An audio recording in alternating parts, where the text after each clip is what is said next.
mga kasusitini. So ay nakatanggap pa ng text galing sa Junakis natin na susunduin natin ay 6:30 PM sa kanyang training. So ayan, dinalhan ko na rin siya ng kanyang makakain kasi fasting. 6:30 na, biscuit lang at tubig ang napabaon lang sa kanya.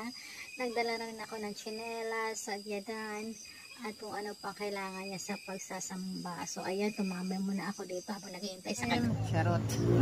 Nakikain. Hello guys! Video yan na, video yan. So in fairness, nakikain tayo. Sarap ng ano.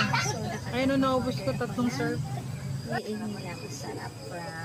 So ayan, habang naghihintay ako sa Junakis ko, dito na ako sa kanya hanggang makalabas siya. Promise, masarap ang kanilang. Oo, para makita nila. Ang lamig dito.